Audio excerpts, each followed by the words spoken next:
scripted type stuff. And how? All right, so I'm out of Virginia. What about you, Ray? Where are you? I'm just on the edge of London, to the Ah, to the northwest, about 30 minutes on by the train to get into central London. is what's it's blistering cold here, and we've had snow and some Yeah. wicked wind. We had wind overnight, Ray. It was crazy that it was Oh shaking the yeah. house. Lots of power outages and all sorts of things. Do you guys get Oh, weather like that over there? Or? not as fierce, I think, as some of the tornadoes and hurricanes that you guys get. Occasionally, but there's a lot of flooding in England because Yeah, it's very wet. So there's a lot of parts of the country that are often flooded. It's annoying for the people that live there. we're probably I think it was 100-year flood that was in Asheville, which is about 4 hours south of us, and Oh then we had wow. some significant flooding. A few hours southeast of us, or Yep. southwest, more out toward Kentucky. There was some more significant flooding here over the weekend as well. But Right. we went from a storm, a snowstorm, into some just significant rain. So our ground was really saturated, and it was hard to hold water. So we've been under a flood warning for seems like a week, Oh my. and then the winds kicked off last night, man. So it was. I Gosh. think we're finally out of that, and then just some regular cold weather for a few days. Gosh. Do you have kids? Yeah, yeah, I got teenagers. My daughter will be Okay. 13 next month, but yeah, they're both in school. Um, so even here, like the power outages affected a couple of the schools as Yeah, of well. course, of course. Gosh. Oh wow. What about yourself? Do you have kids? I don't of my own, but my Yeah. partner Carolyn has three children, all grown up, but I don't have any of my own.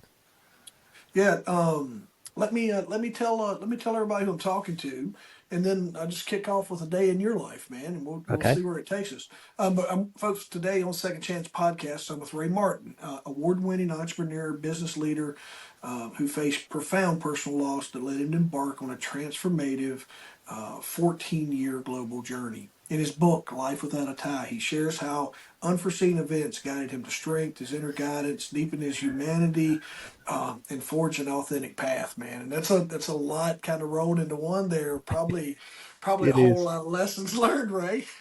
It is. It is. In fact, when I wrote the book, which I never intended to do, like I left England in 2005 to go on what I really had planned as a 6 month sabbatical. That was the idea because I had had some really difficult personal events happen and was broken. I was on the floor, really distraught, basically.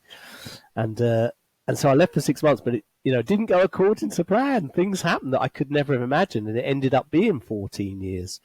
And during that period, especially in the first 3 or 4 years, when I started meeting travellers who were also moving around, and they asked me what I was doing and how long I'd be doing it, and I told them, they all sort of said, or a lot of them said, not all of them, but a lot of them said, "Can I give you my email address? Because one day, if you ever write a book about this, I'd be really interested to read it." And I used to laugh, Jeff, because I had no intention of writing a book. I wasn't a writer. I said, I'm never going to write a book, most likely, but I'll take your address just in case.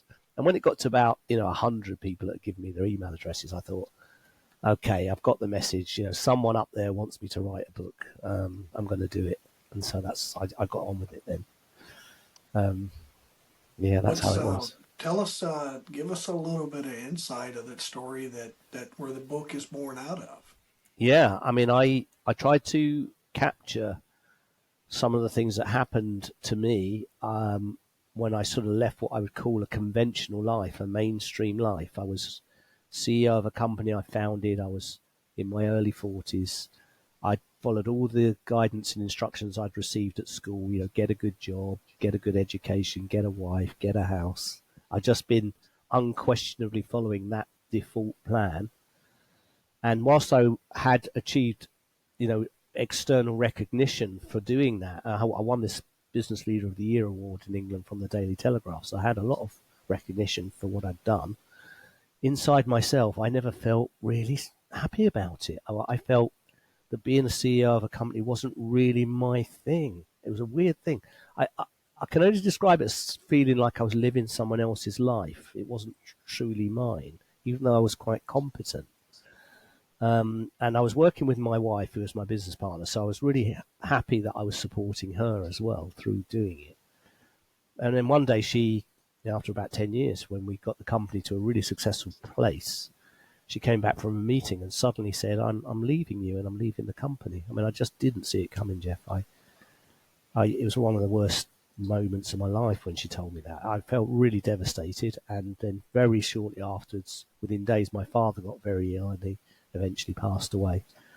And so within 4 or 5 months, I was leaving my home. I was out of my business. My dad had gone. I was breaking up my marriage.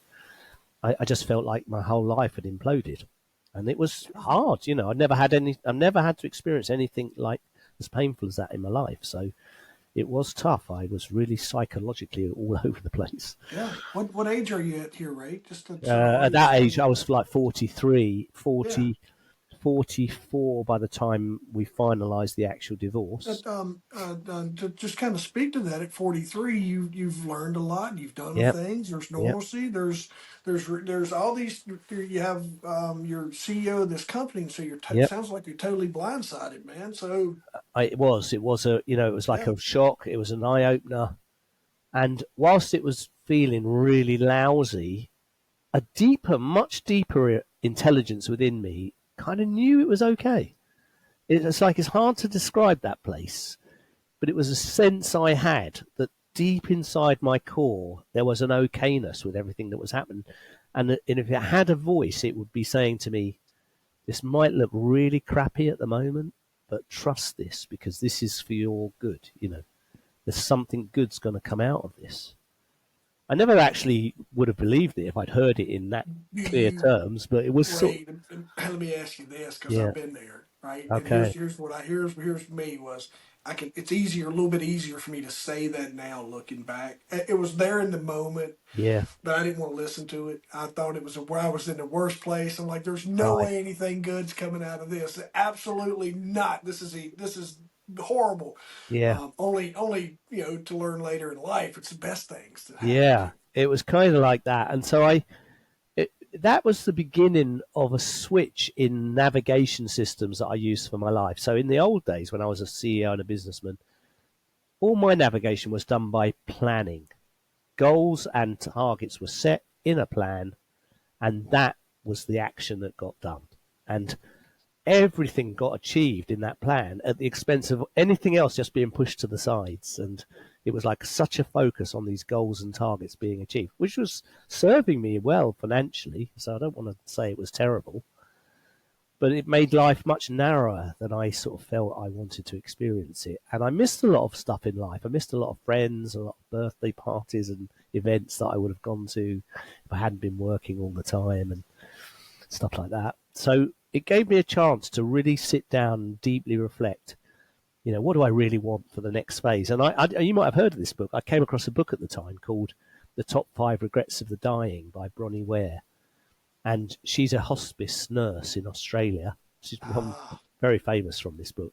And she said she interviews people in the last days and weeks of their life, and she asks them all the same question. The question is, what do you most regret about your life? And she said, I've asked thousands of people that. They all say the same 5 things, Jeff. Never, it doesn't matter whether they were a millionaire or a janitor, it doesn't matter. Always the same 5 things. And the number one regret that everyone had was I wished I'd lived my life true to myself and not the life that others expected of me. And number 2 was I wish I hadn't worked so hard. Number 3 was I wish I'd stayed in touch with good friends who I let drift away because I was always too busy. And if you're interested, the last 2 were I wished I'd expressed my feelings more, and I wished I'd allowed myself to be happier, which means I was never content with what I had. yeah. And I heard that one later in. Oh, gosh, I'm drawing a blank on. I was listening to him speak, and he layers in time. right. He goes, "You never hear a dying man ask for his money. You always hear him ask for Oh his yeah, time." yeah, that's right, that's right. Yeah. I wish I'd spent more hours at the office. Yeah. Yeah, Yeah, I wish I had. Can you put my money in here with me? And as money, yeah, actually help them probably have a good quality of life and all yeah, those things. yeah, Yeah, but that's one of those things is yeah, people always are asking for more time. That I think you listen, man. Um, you're hitting my bestseller list of people that get recommended books. I'm like, oh, that's a good one. Yeah, That's a really great book. Thank you for sharing that with me along this yeah. story with yours. What was your just fill in some gaps because my Mm, own curiosity. I'll end up calling you in the middle of the night and saying, hey, tell me this. that's all right. What was the work? What was kind of work was you doing I at my your see when you were CEO of your company? What was your Yeah, well, the company was a provider of leadership development, coaching, and training services to corporate entities like yeah banks, insurance companies, etc. So we were engaged with a number of different blue chip companies of providing those services to essentially improve the culture, improve performance, just make things work better with the yeah people in mind. And my desire to do that came from my earlier career where I was working with the clients and doing the change stuff, etc. But the more I got involved as the business grew, the further I became divorced from the actual delivery of our service. And I was inevitably basically selling. I was meeting clients, I was creating client relationships, dining, wining, getting contracts, having to find revenue to keep the ever growing company fed with enough money to pay all the salaries and all the pressures that that kind of role brings. So I was really the generator of the clients. Really, I think was my main role, and the ambassador for the company in the public domain because I spoke at conferences and promoted what we were doing and wrote papers about it and just generated interest in the marketplace because this was even before the internet when we yeah started the business. So we didn't have social media or any of those stuff we have today. You had to do all this yeah by, you're a Yellow Pages guy. yeah, it literally had to Or do. what was it in the UK or Yeah, it England? What was was yellow pages, exactly yeah the it's the same. same yeah. Yeah, and so a lot of this you was done in real life, in the real events and live events and stuff like this, and people read like if you wanted to be noticed, you had to get an article in British Airways in-flight magazine. That was the that was the place that it was called High Life, I think it was, and all business people read High Life magazine. Oh my gosh, that's you're absolutely right. And to get in those publications was a big deal. It was bloody impossible. That's why if you won an award or something, which I did, it was easier, but it was still hard. What took you? What created that company? What passion or what of you? You mentioned a project you were on before, working customer facing. Was that Yeah.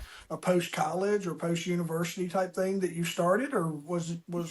yeah, it was. I was very fortunate when I was in my late teens, 19, 20. So I met a group of very enlightened and progressive people who were very ambitious to do something that would transform society and have a big social impact, not just make money. And so we decided to start Britain's first ever telephone marketing agency Wow. and use the power of communication to transform people's lives, not just generate business, but to actually make people's daily life better. And so we developed this business over 10 years and it was fantastically successful, won lots of awards. It got sold to a much bigger company and everyone benefited from the sale. And I realized in that journey that I still had a lot I wanted to do around the people stuff that hadn't come to fruition. And like when you're working in a much bigger organization, you see things that you think, if I'm honest, you see things that you think, if I was doing this myself, we could do this a lot better. We could do it to a much higher standard. We could focus on, the company that we do and offer good service, but there's a lot of it that doesn't really work in now. And there's a lot we can improve if we take this out on our own. And so me and my ex-wife teamed up and we decided to start our own company. We developed a platform called Heart and Soul Management, which was a philosophy that you could implement these 8 practices and these 8 principles to get the most out of a team, most aligned, most energy, most performance. And we showed leaders and managers how to implement it in their business and make it accountable to see really tangible performance improvements coming from it. Yeah. And it worked really well. Yeah, we got some really good clients and we got some brilliant financial results for them. And people were sort of knocking on our door asking us to help them. So it was good. It was a really good business. What kind of time year wise are you talking about Oh, there? this was in the late 90s Yeah. and So right through to the early 2000s. yeah, so we're talking born in the internet age. Yeah, yeah, It was just as something you, yeah, you had to. yeah, So just I like to include that because my most of my audience comes from probably in that 35 to 45 year Okay. old range. Yeah. So if we're you and I, more so you, because I'm just joking. But we come into an age to where we we were our lives were changed. Not you didn't just born into the internet world, or like we had to adapt our business. We had to We did. adapt Yeah. everything. Yeah, we had to move from paper advertising to internet advertising. So when I tell everyone that because we're not talking about so everyone kind of knows where we were technology wise as Yeah. a just as a world,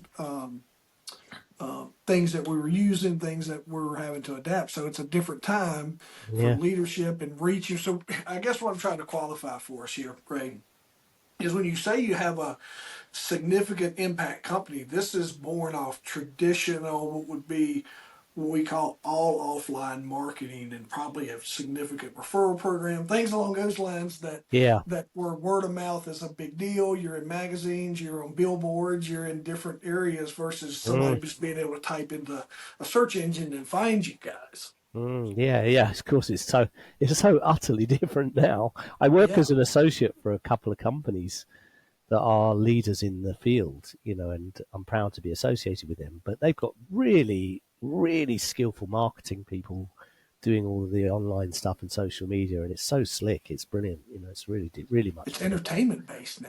Yeah, And it's our super old good. ads used to be funny. You remember the magazine ad that would get a chuckle out of Yeah, you, or something that would be captivating. It was more memorable. But now we can bring those to life. yeah, Um, yeah. I've been playing with AI music, and All you want right, to talk about transforming a company is just taking and inserting their name, and AI generates all the stuff. right. It gives you all things, but then when you enter and when you bring the company into what sounds like a top 40 hit, and they're like they turn and look, how did we get in here? Who recorded this? So Right. things that we could never have done, you know, 5 years ago, much Yeah, less back yeah. in, when you're late So 90s. It's you're a musician too? no, I'm using an app, Ray. It's Okay, an AI app that generates the music. So okay. the creative side of me, like I have a pretty unique client that I work with, and we're in the transportation industry with trailers. So I created a jingle for the business and I sent it to the owner, and he was like, who recorded this? Yeah, I was like, this is all AI generated, so you can have Wow. very mainstream sounding music. So what I did was I cut a kind of an album of greatest hits, but I used, and when I teach marketing now, I use the feeling, the outcome, how Okay. someone's doing it. So I had the character come to life of, the end user, but it mentions using our product. It's kind of what Right. I did. So I use product placement in the thing. So it's pretty cool the stuff that we can do with AI, and Yeah, how amazing. your business is born out of a phone book, and then we moved to online, and how you're just in your lifetime and mine as well, of how Mm. cool it is to see the evolution of just technology. Yeah, and it's only just started, isn't it? AI. It's got Yeah. such a long way to go. There's so much yet we haven't seen. It's such a What do you magic. think? What was the like when you get into blindsided by your wife and business partner there? What was it down? Where'd the backslide start there? Do you know now, looking back on it, or Yeah, I mean, I think it was, looking back, I think it was inevitable that we would split because I feel like we came together to do this thing, this project. That we had a shared vision for a project, and after that, we sort of started to see that we had quite different ideas about what our future vision would be like. For me, I was always interested in being free, being able to go out into the world and have experiences and travel and do all sorts of things like that. And she had a different set of pictures and ideas. So it wasn't anything malicious. It was just a really big difference in how the future looked, and we could never really talk about it enough and come to terms with it. It just sat in the background, never being addressed fully. And I think if I look back now, I think I probably would have if I knew then what I know now about taking ownership Yeah. and proactively dealing with things like that, I would have taken a different stance. But I didn't have the courage or the understanding that I do now. Yeah, So, yeah. so it kind of blew up. It Yeah. just It blew took up. the moment. Like, listen, it took the event to give you the courage, though. Yeah, Probably. yeah. So I had the courage to act on it afterwards, but I knew it was, it was something we weren't really addressing, or I wasn't. I wasn't, not we. I used to think I wrote about this in the book. I used to say I used to think I hoped it would all blow over and somehow be different without me doing anything, but I realised afterwards it was never going to be different without me doing anything new or different. So It's hard to that's how it have was. difficult conversations when you're still learning yourself. Yeah, exactly. Um, I mean, that's why I chose for the introduction to the book the story of Gandhi and the boy eating sweets. I don't know if you know it. It's a lovely anecdote. Can I, can uh, I, uh, can I tell you it? Somebody, Uh, somebody, tell me. yeah, yeah, it's a very short story. In India in the 30s, there's a woman who's got a 10-year-old boy who's not very healthy because he's eating a lot of sweets. So she thinks, I'll take him to see Gandhi, and Gandhi will tell my boy to stop eating the sweets, and he'll stop. So she walks about 2 hours in the hot sun to Gandhi's ashram, stands in front of him, and says, "Mr. Gandhi, would you tell my boy to stop eating sweets? He's not doing his health any good, and he won't stop." And Gandhi looks at the boy. He looks back at her and says, "Madam, bring him back in 2 weeks, and I'll speak to him for you." She's very confused and thinks, that's a bit odd, but he's Gandhi. So she walks 2 hours back home, comes back 2 weeks later, puts him in front of Gandhi, and he says to the boy, "Boy, I want you to stop eating sweets." And the boy says, "Okay, Mr. Gandhi, I'll stop." And so the woman says, "Look, Mr. Gandhi, if you don't mind me asking, why couldn't you have just said that to the boy 2 weeks ago when we were here?" And he looked at her and smiled and said, "Because, madam, 2 weeks ago I was still eating sweets." It's a great story, and that's exactly what it was like for me, and that's partly what gave me the momentum to go out into the world to seek for new insight and new understanding on the back of those events, because I knew I was ignorant about some things, but I didn't know what. And I don't mean ignorant being like stupid. I mean ignorant, Yeah, just not seeing. That's the definition of ignorant. Ray, was you? Let's talk about your upbringing and coming up. Mom Yeah. and dad in the picture, good stability. Yeah, very Um, very loving parents. yeah, Working class. yeah, Did manual jobs and just got me and my brother, into good schools and did everything they could to give us. yeah. They were from very poor backgrounds, but they just did the best they could for us. Yeah. I think it's all of us, right? Saying like normalcy. Yep. So there's not a lot of, out of that sometimes is you don't have you got to experience the moments to have the somewhere along the lines you either got to witness it happen, Mm. someone's life self destruct in front of you that you were able to stop and say, well, wait a minute, I need to be in control of this, I need to get ahead of it, or you're going to experience it yourself, and I think Yeah. it's hard. Life has to the lesson has to come from somewhere. I remember, I'm I, da- I had other relationships prior to meeting my wife. Hope she doesn't listen to this episode. No, I'm just kidding. But like I fell short in a lot of relationships. But by the time I'm where I'm at now, man, I know to have those conversations, and I Yeah. know when I'm not, when something's going on or the uncertainties. I grew as a person, Yeah. right? I know Do what you you mean. do you see that in your story, Ray? Totally do, Jeff. I mean, Yeah, that I've done a lot of introspection. I've done a lot of work, done a lot of workshops and been through quite a lot of shared learning experiences with other men and groups to understand myself. I've got a meditation practice which gives me a lot of insight. And now I'm in a relationship for the last 18 months with a lovely lady in England, and I feel like I can take full ownership for the kind of way I want to show up and the kind of truthful and honest and open relationship I want, and generate the conversations that create that. And it's not easy, but I feel like I can do it. And I feel much happier about who I am and proud of how I'm doing that now. too many people. I've learned this. Not everybody is going to sit down on the podcast and have this conversation because No. It's hard to talk about your shortcomings. It's hard to talk about your failures. Well, It's especially hard. if you work in, like as I do as a leadership coach, because Yeah. it's what you supposedly know to share with others, So, but I find as a coach, the more I talk to coaches, we're all in our twin journey. We're helping others whilst we're working on our own stuff. We're doing it simultaneously, and Yeah. that's how we know how to be valuable, because we know what it feels like to be in these dilemmas. We know it.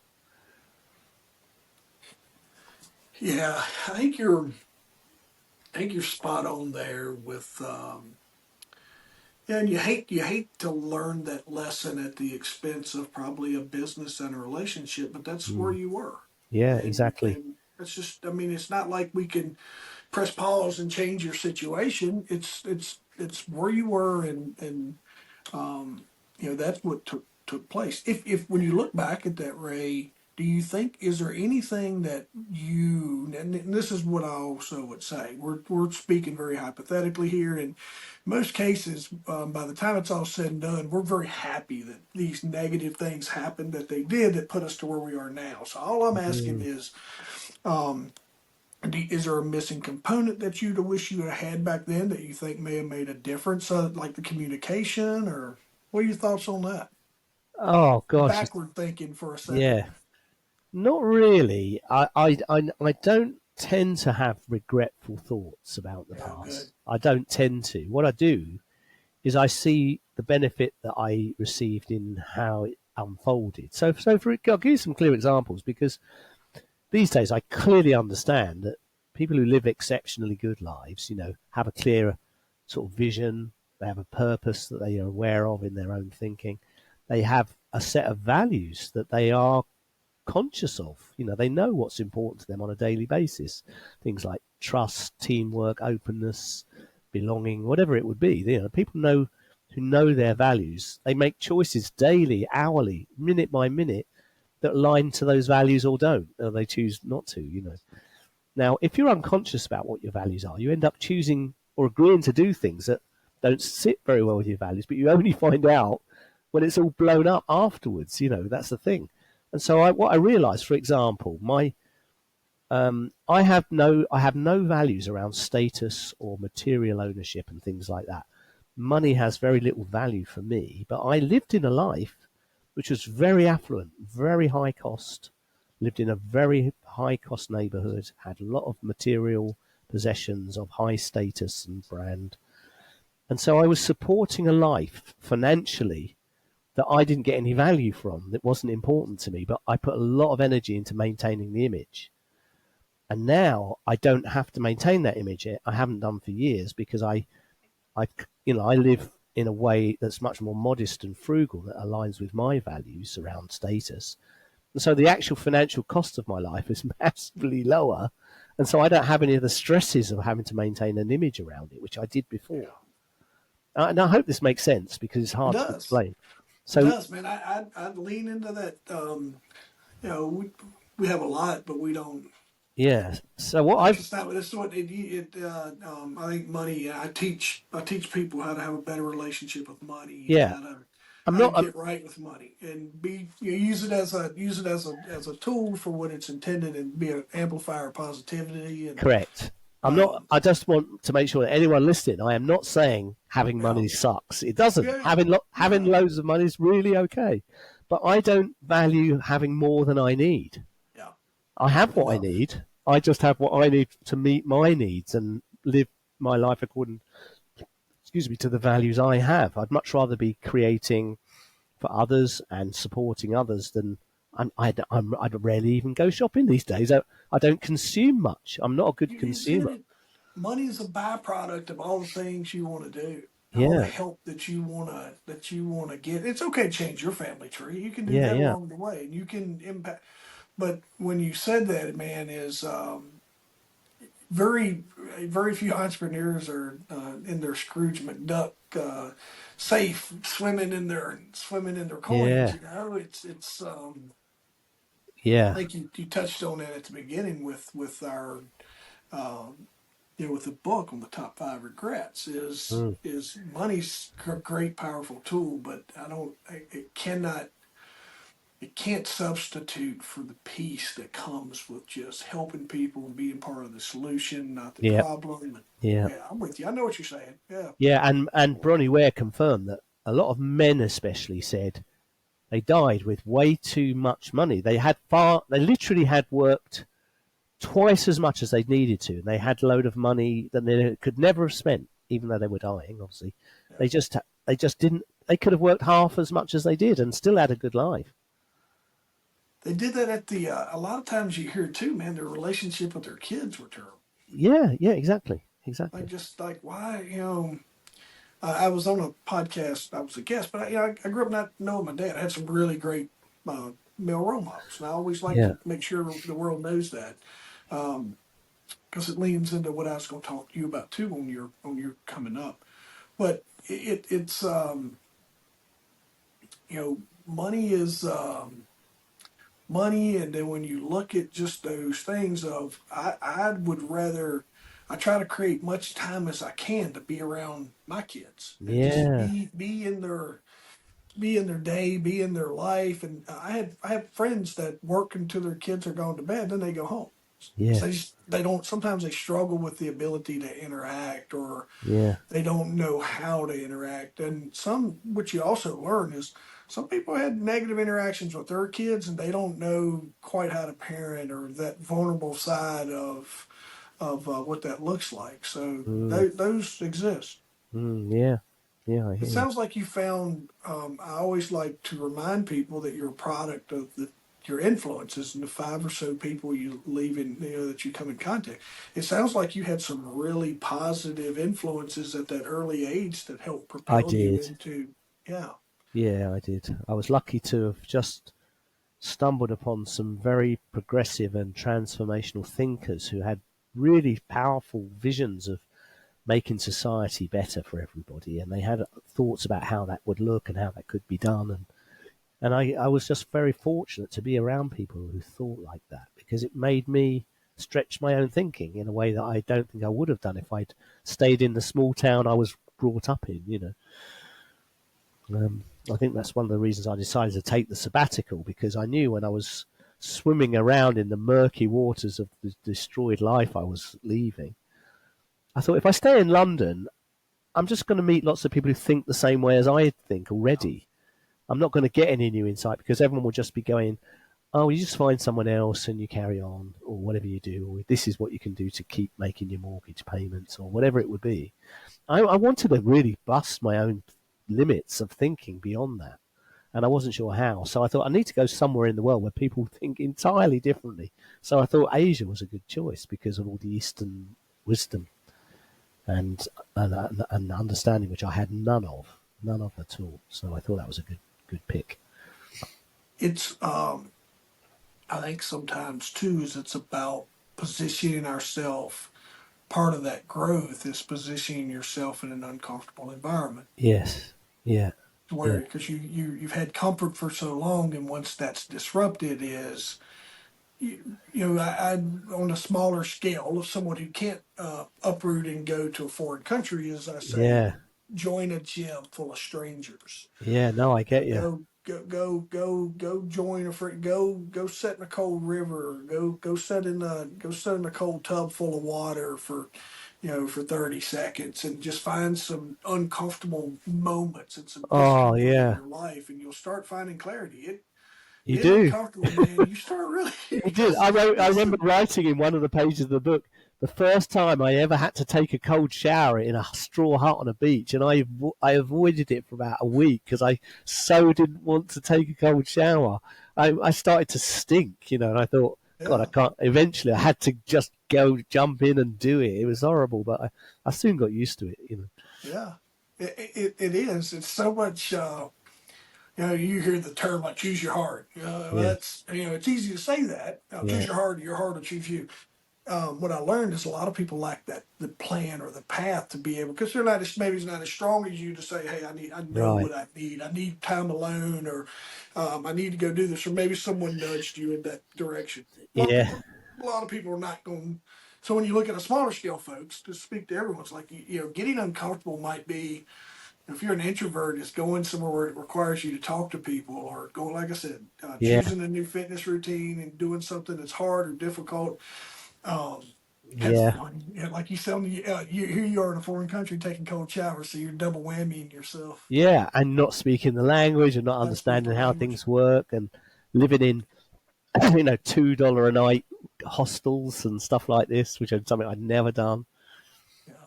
It's, quite unbelievable. Where did the title for the book come? It just came to me when I was walking one morning. I was working on it and I was running. One of the things that I did was I started a fundraising foundation and I started raising money by running marathons, and I ran Yeah. 5 in my 50s. And I just remember walking or running one morning and thinking, I just started musing on the title of the book, and I thought, Life Without a Tie. Life Without a Tie. Well, as soon as I had that set of words, I went, that's it. That's it. I just knew straight away. And when I got back to my room after that run, I went onto the domain registry and looked at lifewithoutatie.com, and it was free. It was available, and I registered it straight away. But it wasn't until about 8 years later that I actually got to use it on the website. That's So funny. yeah, it was quite an extraordinary insight, that one, because I'm really glad that I actually reserved the domain. I'm very Yeah. happy. That I, is like it speaks. Cause I've had a job. I've had very few jobs. One of them was a uniform that required me to yeah, wear a tie. Outside of that, I haven't spent a lot of time in a tie. yeah, But I've also not been in a lot of those rooms that you have. So I work, coach those clients, talk to the suit wearers a yeah, lot, and so when you bring that perspective in of it's really an alter life. It's a yes. 180 from what you're It from was. It was. that day to day. It was kind of a bit of a play on the fact that I used to wear a tie as a Yeah. businessman, so that was without that tie. But it also, I wrote about in the book that it struck me that everyone's lives and identities are defined by four key things: your partner, your relationship with your partner or spouse, your career, Mm, the actual physical home that you live in, which in Britain a lot of people have pride around their houses, you see. And in the fourth one will be community of friends and family. So those are the four ties of your life. And I was in the situation when my marriage came to an end, my dad died, that all of those ties got cut at the same time. So if you're putting a tent on the ground and one of the tent pegs gets a bit yeah. loose, it's a bit unstable. Two, it's starting to shake. Well, when all four go, the tent's just flying off into space. It's gone. You don't have a tent anymore, and that was how it felt to me. So that's why I called it Life Without a Tie, because they were all removed at the same time. That's I like those four things, and you're Yeah, right. Those are like four. Four. I always say you inventory your people you're around, but those are yeah, four things, folks. I would say hit pause and bump back for about 2 minutes, 2:30, couple 30 seconds worth, and listen to those again. And I yeah, think what I would challenge you to do is tie the book in Life Without a Tie, but do an evaluation of those four elements. yeah, You'll hear in some circles we talk about faith, family, finance, and fitness. yeah, Similar to but yours is very those are drivers that are very deliberate, especially when we say spouse, when we talk about our home. In the States, home's a big deal too. It's like people work hard to get in. A lot of times you'll find that cars and homes are two people's most because they cost yeah. the most. They're very significant. It's the same in Um, England. It's the same. Yeah, yeah, it speaks into when you can get into even just in general property ownership yeah, and not living it, but like it's that you're starting to click off. You're headed in the right direction yeah, because you're. Um, I think, but I also go back, man. Your four little items there that you center around. Those have to be right in order for you to. You have to start clicking off one or two of them to find three and four sometimes. yes, yeah, yeah. That's right.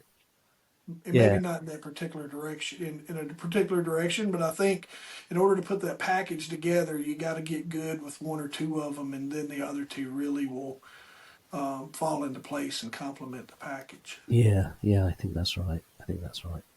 You mentioned, and as we wrap up here, tell me, and you brought it up, but you snuck it in, and Mr. Marathon Runner. So tell me, that is absolutely probably one of the most uncomfortable words that I say. I haven't ran a marathon yet, and so just for me to say the word probably is one of those uncomfortable. As much as I work out, Mm. my little bitty legs don't carry me well in a marathon. But tell me about that. Is that something you actively do a lot of, and tie in your Calling All Angels Foundation that Yeah, is part of that as well? yeah, yeah. How it started was that I left England in 2005. By the time I reached 2008, I'd been travelling for 3 years, and I'd been all over Thailand and Nepal and other countries in Asia. And I'd seen places and met people who really touched my heart, who brought me to tears. Like, I went to this orphanage in Nepal and I organised a picnic for 60 young orphan kids. And I saw how much joy and pleasure that brought, just spending $20 on a picnic for the afternoon for these kids. And I saw this elephant sanctuary in Chiang Dao in northern Thailand being run by a lady called Lex Chalet, who's founded it. And it was rescuing distressed elephants and elephants that were injured or blown up with landmines and stuff like that, and giving them a home in the wild. And all these things were running on donations. They weren't getting any funding from governments. They had no financial support. And I loved them. And I thought, God, you know what? There's so many people like me from other parts of the world who've got knowledge and skills and contacts. How could I help them? And I just carried on traveling, but I was always churning this in the back of my mind, how I could help them and wondering what I could do to raise money. And then one day I went out for an evening and met a couple from England, and one of them was a guy called Matt Campbell. And so I was asking him about his life, and I said, "What do you do for sport and stuff?" And he said, "Oh, I run marathons." I said, "Really?" I said, "Tell me about that." He said, "Well, I've run 6." He was 10 years younger than me. He was 38 and I was 48. And I said, "Well, what's it like running a marathon?" And he described it to me. And as he was saying it, I just had this weird physical feeling going on in my body, and I could feel my energy tingling. And I knew there was something in what he was saying for me. I didn't know what, but I knew there was something because I could feel how interested and excited I was listening to him and his stories about marathons. So I said to him, "Matt, I told you about those places that I've been to." I said, one of the things I want to ask you, I said, "Do you think I could run a marathon like you?" And he looked at me and he said, "Well, you look quite fit. Have you ever run before?" I said, "No, never, not even 100 meters." He said, "Look, I'll tell you what, you look pretty healthy. Why don't you come for a run with me tomorrow and we'll look at it? But if you stay, what I'm willing to do for you to help you with your project, if you stay in Chiang Mai for 6 months, I will train you to run a marathon and get you on the start line of your first one." And I thought that was an offer I couldn't refuse. Yeah. And so I said, we shook hands. I said, "Okay, Matt, I'll do it." And he said, "And what marathon do you want to run? What would be your choice?" And I said, "Well, it's funny you should ask, because 2 years before I'd gone to New York for a week to meet friends there. And I was walking around Manhattan, Central Park, and it literally happened to be coincidentally on the day of the marathon. Yeah. And there was a British woman athlete called Paula Radcliffe. She held the world record. And so we were both English, me and my friend. And we said, let's see Paula Radcliffe win the marathon. Let's stand by the finish and watch. It'll be really exciting. And so we watched it. We got carried away with the excitement of the crowd, etc. And my friend Angie turned to me and said, do you think you'd ever run a marathon? This was in 2007. I said, "No way. No." I said, but if I did, I'd want to run this one because this is the most exciting marathon in the world. And so when Matt said to me, "What marathon do you want to run?" I remembered that 2 years before. And I said, "It sounds ridiculous, Matt. I don't think I'd ever get a place, but I'd really like to run the New York Marathon." He said, "Well, why don't you enter the ballot, to see if you can get a place, because millions of people apply for places." I said, "Okay, I'll do that." And I put my name in the ballot. And, within 4 days, I got a place. First time, immediately. And I took that as what I call now a confirmation signal. I talk a lot in my book about confirmation signals. When you're following a feeling and your instinct and inner wisdom is telling you that's where to go, and it gets confirmed with the universal intelligence that is the right decision for you, because There's clear confirmation is happening, and it's effortless. Confirmation signals usually come with some degree of effortlessness. It's what people call serendipity, luck, all that stuff. But I see it as a confirmation signal you're on the right track. And so I ran the New York Marathon 1st November 2009, and by then I'd managed to raise $15,000 in money from donations to take to the elephants and to the orphanage, and that's the first one. It was a good result on the first one. Yeah. That's too cool. Yeah, it took me 2 years. That project took me That's an 2 amazing years. segue. Yeah, 2 years. That's you never run out of purpose. No, I know. I Gil, had the time. Yeah, I really felt like I was doing something I loved, and I was doing like Sir Ken Robinson, who was a great educator. He died a couple of years ago. Amazing man. He wrote the book about being in your element, what he called it, and he said, when you use your natural God-given talents, things you're naturally good at or strong at, and you operate in an area where you're passionate and you really care about the thing that you're doing, and these two things intersect like this, he said, if you're in that intersection where they overlap, you are in your element, and you could do that all day long, 24 hours a day. Never run out of energy. You love it. It's like it doesn't even feel like work, and that's exactly what it was like. That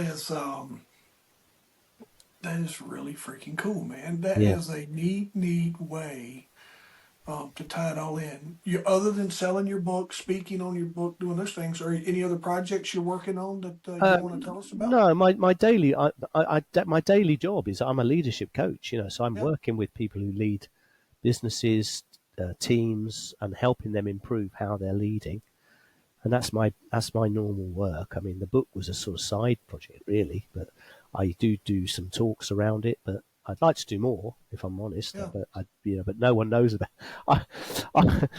There's 8 billion people in the world, and sort of nearly 7.98 billion don't know about me. And I'm certainly in America, no one's heard of me. So So I would like to do. As people find out slowly, maybe I will. I mean, I think part of your leadership side is incorporating some of that story. I don't know of anybody either you're going.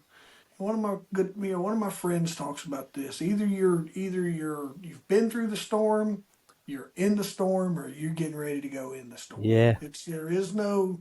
So your book it really helps people prepare for that storm. Yeah. Through our stories, and that's what we do. Yeah. We use your best coaches, man. We use our failures and setbacks and shortcomings and everything else to really help people overcome that. So that's very relevant, and I hear both sides of it. From the work I do, I see both sides of how that's a package for you, Ray. You're really good at how you convey the message. Yeah, thank you. Yeah, I do bring some of these stories to bear on with the people I work with, but mostly my focus of attention is on them, and they're doing their own work, and my role is very much to just hold the space for them to think things out for themselves. But they're good. Some good stories. How do you want those folks to get in touch with you? They're looking to come alongside you and work on your leadership coaching. Yeah, I built a website specifically for the book called lifewithoutatie.com. And partly the reason for that was because a lot of the people who bought the book when it came out said, we really want to see pictures of all these places that you went and all these run marathons and everything. And so on that website, there's loads of photographs from the stories in the book. Loads. I'm scrolling, looking. Yeah, and so that's one reason. And also, I thought if anyone wants a personal signed copy of the book, I'm happy. You can you can go to a page on that website, and I'll personally post one from my home to them. So, so that's easily the best way. But the book's on Amazon in America. I think most of the book sales are through Amazon. That's where most of them come. Yeah. Yeah, that I'll make sure we bookmark that, man. And I think it's an amazing tie-in for the work that you do. And it's neat. Like I always find it interesting because my stuff kind of was a lifelong journey of different things. Some of mine started off in childhood, and it's always a different perspective, right? When someone comes in that has they find this, what could be a speed bump in the road, and what turns out to be a speed bump. That is very significant at the Yeah. time, 40, and when you have to relearn, the life that you know, and you have to relearn when the life that you knew has changed. Yeah. So I think I think that's very unique in our conversation is you give a whole different perspective to folks, men, maybe, but women too, that are right there getting ready to step into that very, very negative moment in their life when they've never known it. And Yeah. you help navigate that, man. Yeah. Yeah, I do. I understand what you mean. Yeah, I hope so. Um, I hope as your story continues to evolve and there's big projects, I hope you and I can catch back up. And Yeah, I'd love that. absolutely, you have been probably one of the most patient folks with me, and I don't want that to go overlooked. That's Just all right. trying for you and I to catch up in this conversation, and I appreciate your patience with me No and you problem, giving me Jeff. grace and letting me as I'm trying to work through my active schedule and finally finding this time and it, just like always, I'm sitting here kicking myself in the butt because I should have had this conversation way sooner, but I also think it's going to drip out and we're going to probably hit those people that need to just because of way Yeah. life kind of lines things Yeah, up for super. us. When does this go out live? You should be, oh man, probably right at the 1st of April into March. Oh, great. That's pretty I got soon. 3 episodes coming out a week right now. Mm. Um, I've got 3 episodes Monday, Wednesday, Friday, and I'm scheduled. I got probably another 6 episodes to edit, but I'm right at that last week of March on getting Yeah. everyone out. Yeah, So, got you. but to speak to that, if you got something that coincides with the release and we want to bring attention, you let me know and I can get it out whenever. I No, just I'm trip 'em. good. I'm patient. Whenever it Yeah, comes is fine.